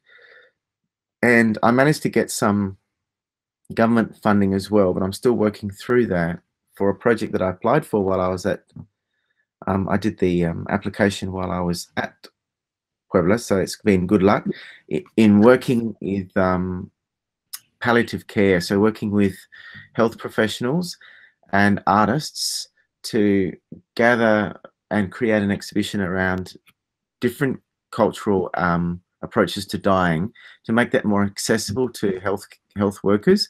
This is not something that was designed for the current situation with the current pandemic. This was something that was thought about before that, and we thought we'd be knocked out of the race because all health funding has now gone towards everything else that they're doing. But they actually did give us some money to work with 4 artists. So that's going to be a big project. I'll have to start sort of working with another body now to work drawing artists who want to work with leaders from different communities, such as the South Sudanese community, the Afghani community, the Vietnamese community, and the Aboriginal community, together work in the form of arts, I suppose, to talk about different ways of approaching dying, to broaden out the health professionals, especially palliative care workers, to look at, I suppose, to build literacy around how different people and what people's needs are, especially in palliative care and dying. So this was developed before this current situation, but it seems to be obviously quite relevant now, sadly. So they're the main projects that I'm working on at the moment, but thanks to Arquetopia, I have got some good luck. Well, it's a pleasure. And we just checked the time, and it's 3:30 where you're at, right? Yes, it's 3:30. So we want to give you a clap. Yes, because we're awake. but I didn't want to miss out. I miss Puebla so much. I've just anyway, so nice to see Christian and Tonali and Sandra, and it's nice to meet all the rest of you as well. And hopefully, because this is not the last time we're doing this, is it? No. So get used to be awake. Yes. You want to change the time? I'd be happy. You're back. So one of the things that I was mentioning earlier is that I'm going to put together a section for all of you with readings about healing and this process of also dying, that it's not necessarily addressing this pandemic, but it's actually to understand mobility and also the healthcare system, because it's very useful how we relate to these ideas. As we know, in Latin America, the idea of dying is closely connected to how we understand life in general. But also in Mexico, it was used as an idea, as a concept to invent Mexico as a modern nation. So it is never exempt from ideological distortions, is never exempt from, however, it's also not denying the reality that we all have survived in different ways because of knowledge that persists and allows us to understand and make sense of that experience. So yes, I'll connect it with modernity, but I'll also will make a section specifically about health, healing, and how it's not necessarily connected, so that we can begin unpacking those questions. Thank you, Daniel. Thank you, Daniel. Thank you for having me, and thanks for introducing me. Sorry I was late. No, it's fine. And we're recording the sessions, so you'll have access to the previous one and this one. Listen to what was talked about before. Online, so that we can continue conversations even when we're not here or we are not able to make it. So thank you, Daniel. With your introduction, I also want to introduce Christian Lima. He's our chef here in Puebla, but he's also an artist, and he has a project also that he's going to be working on. Christian, are you there?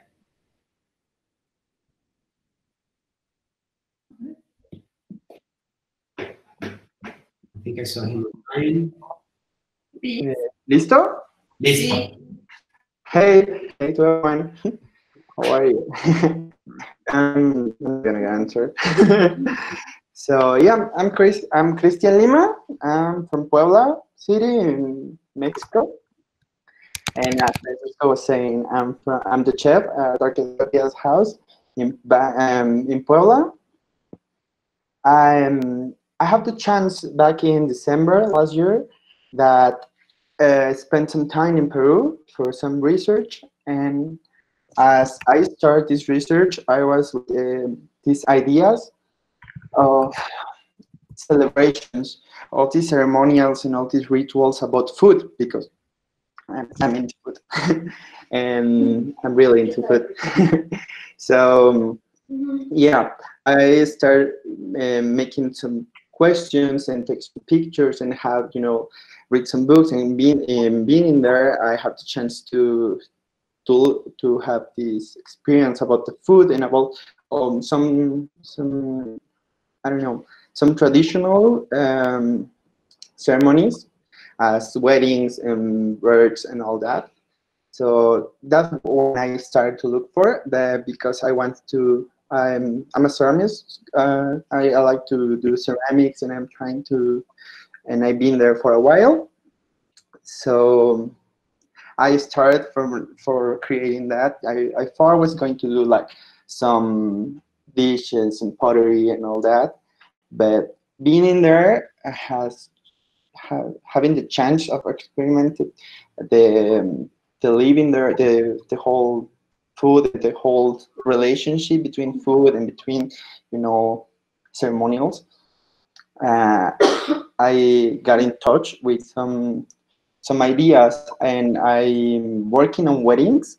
And one of these wedding rituals that for me works as a mirror, because here in Mexico happens a lot of things that are almost the same, these rituals in the kitchen and on the table. So all this I don't know how to say it, all the facts and all the timeline that goes in there, and all the meaning of any like ingredient, and the person that's gonna be there, and the married couple they're gonna be there. That's the way I'm studying in. And back in Peru, I hear about this thing that's called Walpacuy. Walpacuy means chicken and cuy. That is the name that the bride received before being married. It's an old tradition, as in a lot of countries, that all this relationship between men and women are dictated by their families. So in Peru, in some places in Peru, there's still this tradition about you can come as an invited to a house and take some chickens and some cuys to the family, and they give you the chance to marry one of their daughters. So for me, that's the start of my subject to investigate. And so I have done some readings, and I have done some testimonials, like from the people that was there, and in some of these traditional things. So now I'm starting to project on this. I'm making some drawings. I take a lot of pictures, and now I think I'm gonna work with some clay about it. And it's I'm so glad to have the chance to work with us, and even more in this situation we're all in, that it's so nice to see all these familiar faces and meet some new ones too. So that's it. Thank you. And yes, there are very interesting questions to expand that you are thinking about. The first one is that, of course, food has a very intimate relation to how we perform, not necessarily who we are, but how we embody in many ways. And the question of food is also related to taste. And taste is a big question, a big problem, because it's imagined as if we classify with our taste, when in fact, we're being classified by anything that we choose. So we'll think about also the question of taste.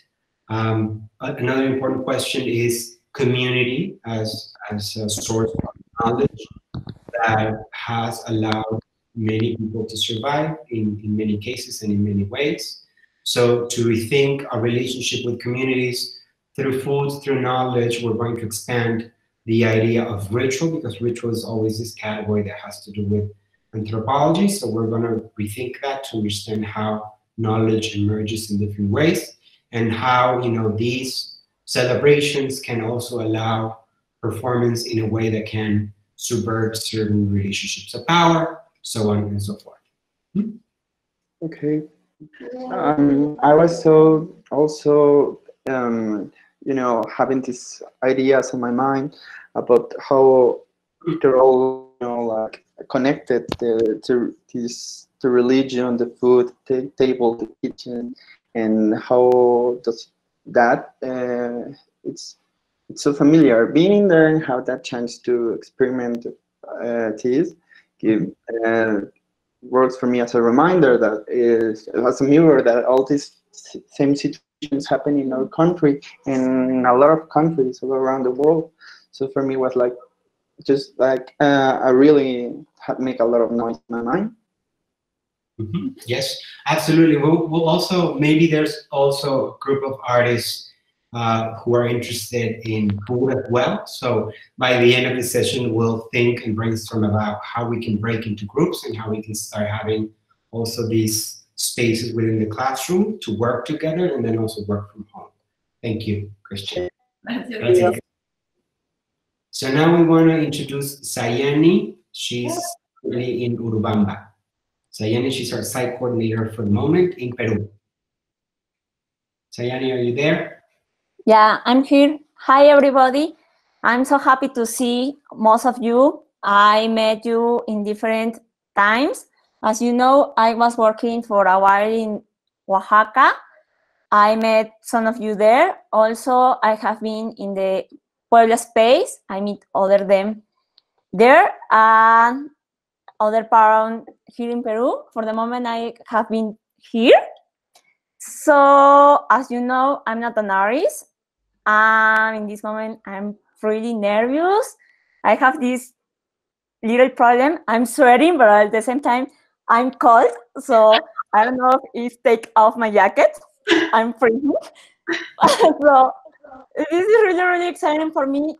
I mentioned before that I'm not artist, but since I have been here, I start to be really, really interested in natural dye.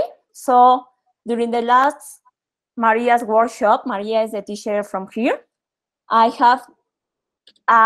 have cut some piece of fabric and put inside to some bags to get some colors. I can show you some. My principal idea was to start a project. It's a really, really ambitious project to be the first one. So this is separated in 3 steps. The first one was dyeing.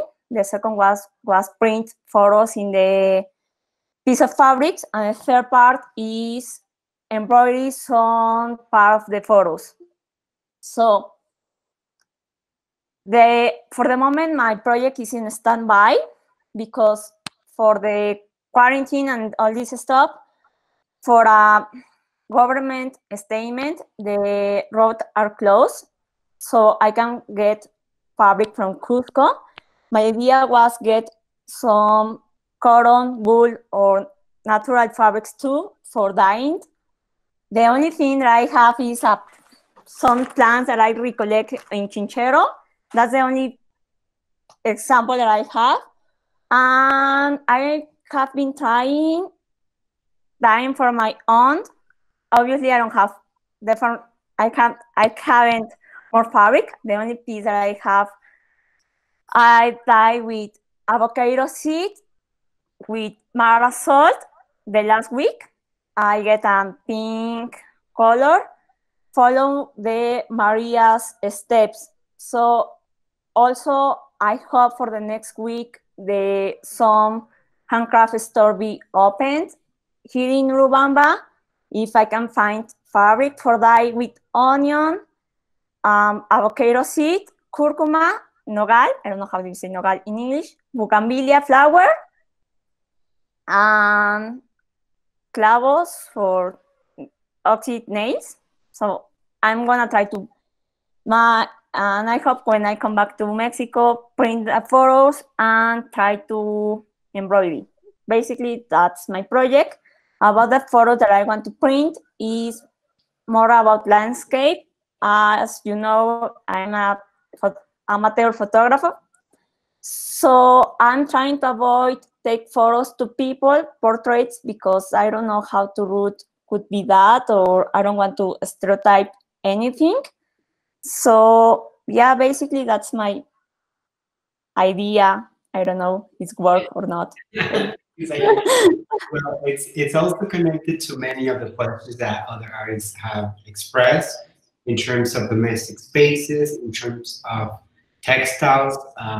Color is also a big question when we think about modernity and how it is used in specific ways. So we'll expand on readings about color. We will unpack what is the problem with color. There's a wonderful book that Michael Taussig wrote on color that I also have it. So if any of you are interested, I will also upload it. And then we will probably connect with how color performs so that we can expand on the notion of what is the possibility of color, and the reading on techniques of the observer also begins unpacking the problem of photography, so that will also be useful for you. Okay, thanks. Gracias, Ayani. Gracias a ustedes. See you. So we have one last, Tonali. She's our communication manager. After her introduction, I know we still have to introduce Anna, Georgia, and Amanda. We're going to save them for the next session so that we can begin brainstorming, and then also we'll unpack the readings in the next session. So Tonali, please introduce yourself. ¿Me pueden escuchar? Sí. Hi, everyone. My name is Tonali. Some of you already knew me, and I'm very excited to be part of this project and also learn from you. And thank you very much. Well, as Paco told you, I am the communication assistant of Arquetopia, but also I am currently working on my thesis project for university, and that it's about representations of sexuality in contemporary Mexican cinematography. It's related to topics or concepts like body, sex, gender, and in some cases with violence. So I'm very interested of explore the way in which these concepts interacts with us through cinema and in different levels, no? And also the relationship that it has with another aspects or terms like class, power, and I want to explore more like that. And I'm very excited. In general, it's that is the topics of my work, and also I'm very excited to learn more that that's something that Daniela Garza, I think, it's explored too. That is the body woman used as a representation of our landscape, and because our relationship with nature. So I'm very excited to know or explore these concepts.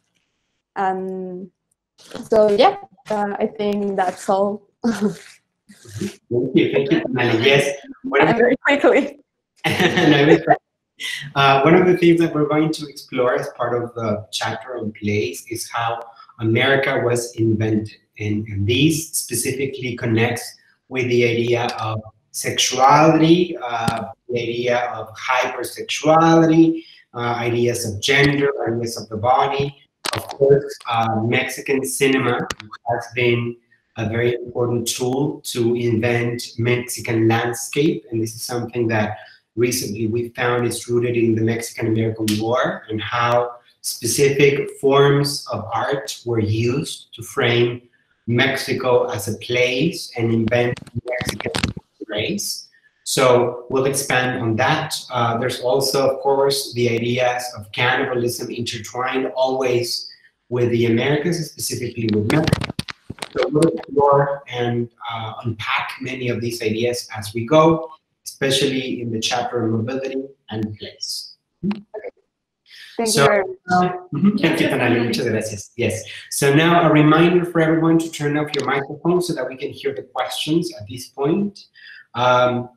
Anna, I know you just arrived. It's not a problem. We are actually recording this session, so anyone who's not able to make it because of work, because of home, because of all the things that we have to do, it's totally fine. We'll still have the sessions available in the next few days. Actually, Tonali is helping us edit them to be available online so that each one of you will actually join the conversations. And we don't have enough time to expand on the reading. So I will post a few questions on the classroom to begin unpacking in simple ways what we think and we get from the readings. We will work with them in the next session. And now I want to open this space to begin brainstorming on the ways in which we can collaborate and work. I see similarity, for instance, in terms of textiles. Many of you are working with textiles. Many of you are working with printmaking and drawing. Many of you are working with the problem of color. What are ideas that you're thinking about, and how would you like to proceed? Any idea is good, and we should start exploring them. So who has comments, questions, etc.?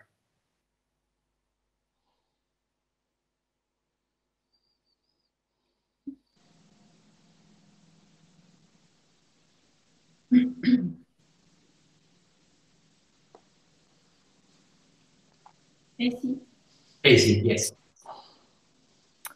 I think one cool way to get people together would be I follow probably way too many accounts and stuff on Instagram. So I love that I'm starting to follow a lot of you, but a lot of it I feel will get lost in my my feed. So I think it'd be cool to maybe start either one big group, like a message group on Instagram, or individual groups on Instagram, you know, pertaining to printmaking or color or other different types of things that we'd like to explore together, and multiple people can join those specific groups as well.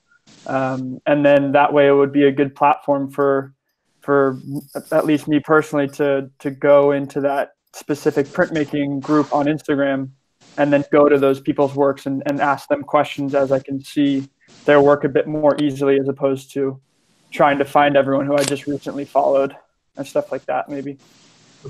Perfect. So what I'm going to do, thank you, Casey, for that suggestion. What I'm going to do is make these groups. I'm going to mention a few ideas of the groups that you have expressed in the different projects, and we'll connect them through Instagram, and then you guys can take over to decide when you want to meet, how you want to meet, if you want to call and maybe record it. I think it's important in the next couple of days. I'm going to post also a section on hashtags and information. Anything that you think would be useful to connect with each other and to have these connections so that we don't lose in the process, that would be wonderful. So far, I've heard many of you talking about textiles. So I'll create one section for that, one group. And you're all welcome to join and participate. Another one on printmaking. Another one on home and domesticity, as these are complicated, but they can relate to each other. And another one on identity and all these questions that emerge from history and place and where we're at. One of the things, Tonali has an idea, and we've been thinking to reconnect with several artists that we have from the last 10 years. And I think this, the idea was to start doing an Insta Live. And Tonali has the idea to interview, just ask 3 questions to the artist, and the artist can talk about the practice, show the studio, like show their space where they are producing, what are they doing now. And if someone of you would like to do that, what we can do is please send an email to Tonali, to the communication email, and we can start scheduling each one of you. And in that way, other people can see, because this is 5 minutes is nothing. Like in reality, is we are connecting between each other, but I'm sure there are other artists around the world who might be interesting, or you can connect with other people. So that could be a good also idea. If someone of you would like to participate in this project that Tonali proposed, we can start scheduling one Insta Live session per week. So you can talk about your practice, show some of your work, and people can also start like interacting with you. Yes, it's very important to share process. Tonali. Yes, I am also very open to ideas, like tutorials that Casey mentioned before. And if you want to participate in this, feel free to write us how you can support us, the ideas that you have, or what you want to do on those Insta Lives. And we are open to all these ideas, even if it's different that Nayeli mentioned it or I mentioned it. So yes, feel free for anything. Yes, thank you, Tonali. One of the things, it might be too early to begin with this, but it's something that I'm going to put also into consideration. In the mentorship group that we have, we started to work with exercises. We decided that each one of us will go back to the studio and work with an idea, a format, a technique, and then bring back our sketches, bring back our work, and then begin connecting it, either to make a collaborative piece, or either to make an online exhibition or an open studio. So this is also something that if you're interested in, we can do. We can begin creating formats to start exploring painting, drawing, printmaking with what we have. As Sayani was mentioning, there's some restriction in terms of accessing materials, but we can do with what we have at home. So we'll work with that, and we can also begin working collaboratively. And actually, one of the mentor artists has been posting.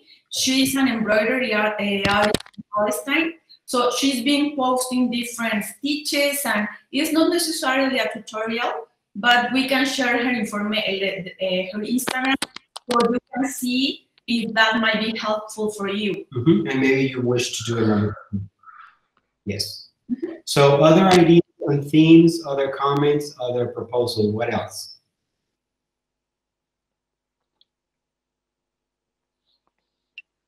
Honestly, everything, everything that everyone else has proposed, both in the chat and y'all have said here, I love it. I'm all for spending more time in the residency than just the meetings that are already scheduled, because A, it's going to keep me honest, and B, the more immersed I am and the more inspired I am by everyone else here, the more I'm going to create now and moving forward.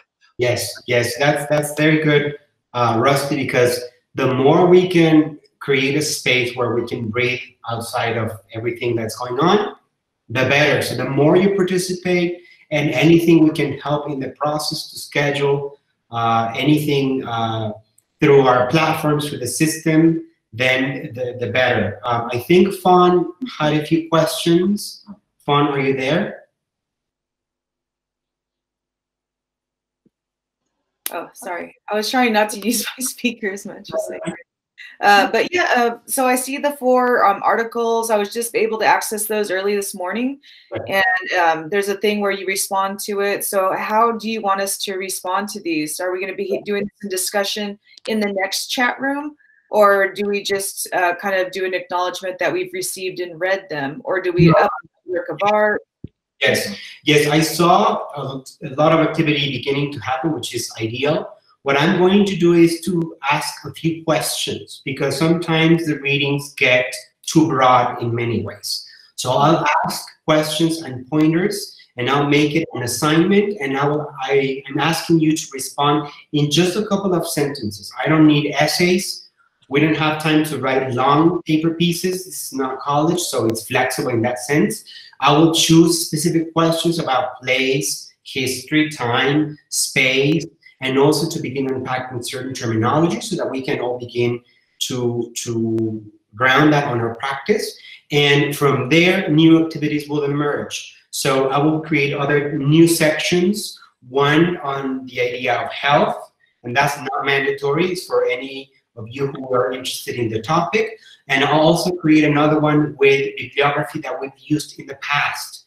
The idea of this residency is also to explore new scholars, new for us, not necessarily that they're absolutely new, but to expand on our practice and the theory that we work with. Okay, and then the other one was it's to turn the assignment of uploading your pictures, everything that you asked us to do in the email, and I've already submitted that via email, so that's complete, right? Or do we need to redo that over? We have everything. Tonali, today she closed the roster, so we have everything. Between today and the weekend, I will upload all the information of each one of you, samples of your work, so that you can also see what you're doing. And I have to figure out sections where to put them so that we don't get overloaded with all these things, so that you can all work with it. But I think it's also very useful to bring new apps and platforms, as Casey was mentioning, Instagram Live, Instagram calls, Facebook events. We can start brainstorming, and anything that you think is useful, please bring it into this space. And then one of the ideas I had about connecting with other people, because I sew, I've been sewing and stitching, and it's part of my work. And recently, like not so much art making, but mask making for different people. And I just like getting my hands in there and stitching. And I noticed that a lot of other people like working with textiles as well. I don't know if it's possible, if anybody would be open to, like making something, sewing something, and then shipping it to the next person, and then they add on to it. And then they ship to the 3rd person, the 4th person. But then where will that work live, and who gets to keep it, or who gets to hold it when it's done? So some ideas going through my head when we're talking about how to connect, and I would be very open to, you know, doing maybe even a few pieces and shipping them to the, I don't know, the 5 people or whatever, and we all have 5 of an item, so we all have this, you know, item, and you know how we utilize it. Yes, I want to ask you to write it as a comment in the classroom, and I'll create a section on that.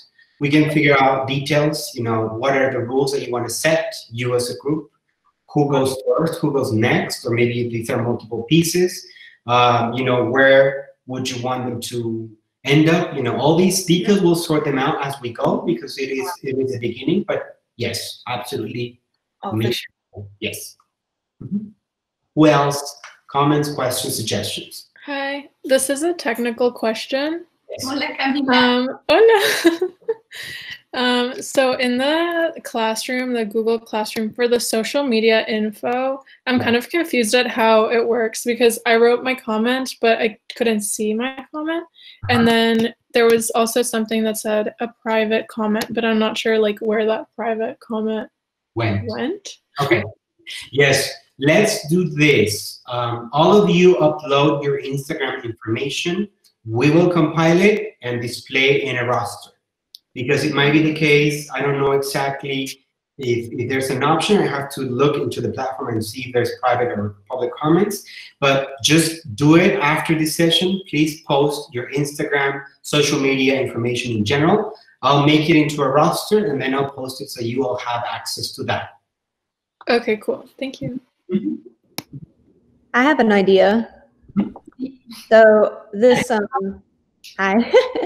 this might take a little thinking to make sure it runs smoothly. It'd probably be best if the Arquetopia Instagram page hosted a live, like Instagram live, and then people who are watching the live can request to join the live. Yes. So you can have a co-host, and that's a way that we could all tune into like a talk or something like that. But that's also like, that might be kind of the same thing of what we're doing right now. So I'm not sure what the purpose of that would be. That's different than this. Yes, what we could do is segment it into themes with specific questions. So for instance, if it's going to be textiles or color, maybe it's a session with a tutorial where we share what we know. Or maybe it's a section on color and we explore specific questions. Let's frame them in a way that can also expand the possibility of engaging with each other with process. Tonali is our expert in communication, so I'll talk to her, we'll talk to her and figure out what's the best. If it's a Facebook Live event and how it works, if it's a Google something and there's a possibility of joining outside. I think the more we connect with each other, the better. And also maybe there's questions that outside people can ask about our practice. If at some point we feel that's also needed, we can also do that. This is wonderful, so absolutely. We'll explore, and if you find any information on how to do it or what method would work, also post it on the classroom and we'll explore it. Yes, Tonali is going to say something. Thank you, Taylor. Yeah, Taylor, that's a good idea.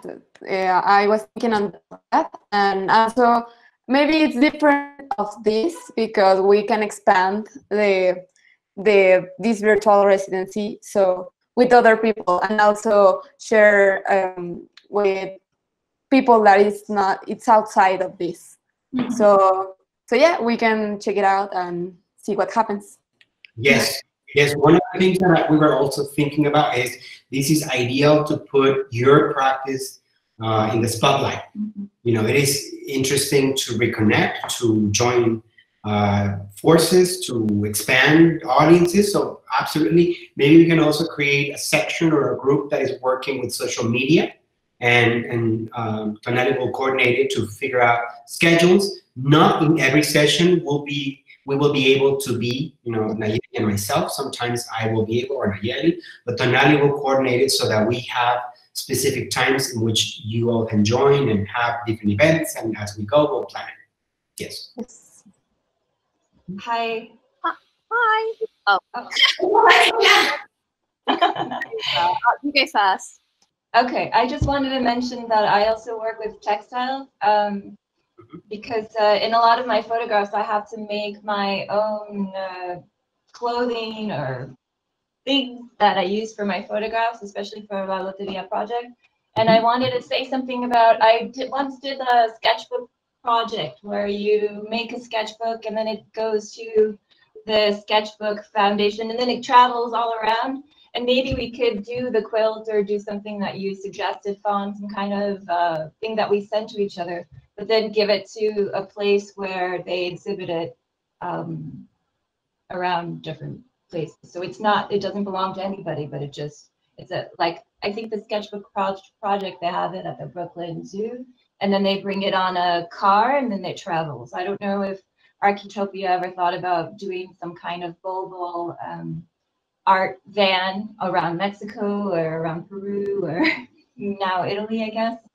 Well, we have so it doesn't belong to anybody, but it belongs to some kind of art foundation. Yes, we will explore different possibilities. We have a large network where we can expand. I think as we go, the project will take shape. So I will create, because there's also the possibility of creating a portfolio of printmakers and prints, and it goes around. You know, there are many possibilities that we can explore. We're all open to all of your. Like, the idea is like, I don't know if anybody's familiar with Agnes Martin's little books on fabrics where she sews things, and maybe something like that, something smaller that's easier to ship, and every artist collaborates a page of either drawing, collage, or sewing. Daniela, if you can also post that as a comment, Yeah, okay. we're going to create. We're actually running out of time, but I'm going to create the sections. One more question from Haley. I think so. Okay, one more question from Haley. Yes, just give me one moment. I'll create these sections, and also any ideas that you have, please post them there. And if there's any other groups that you think of, post it there, and I'll be happy to create another group. Yes, Haley. Yes, that would be amazing. That's an amazing idea, is doing like a community kind of quilt that we could send to each other, and then we could do it like found stuff within our house that we have use of because you can't go and get anything, and that would give it another layer. I think would be really nice. Yes. So I will create the sections. Tonali is going to help us edit these videos, and I will also post the transcripts, because all of the comments that you've written will also be available as the transcript. And make sure you post on the section of social media all your information so that we are all connected. And please do the readings, because we're going to work with them next week. And also remember, next week we will have the session Friday at the same time, 11:30 Mexican time. Yes. And I know sometimes it seems that the Google Classroom is not working and the readings are not there. Please be patient, because we have been doing this virtual thing and we are new with other groups. So sometimes it takes us longer, but by next Monday or Tuesday, you will have everything there. Yes. Also, if you guys have a Gmail account, make sure you sign off in every single browser, any single page from that account, and then join with the Arquetopia one, because it's also Gmail based. Sometimes that's the error that it marks, that it was saved with a different account, and then you try to log in with a different account, and for some reason Google made it so that you can only use our account in the process. So make sure you're always using our account to log into everything. If you get an error from the platform, log out everything, quit the browser, and then log in again with the Arquetopia account. So also, if you have any issues with technology, anything that you need help with, send an email, and we'll be happy to help you and sort it out. Thank you, everybody. It's time to use this. See you next week. All right. Thank you all. Bye, everyone. Thank you. Bye. Thank you. Bye.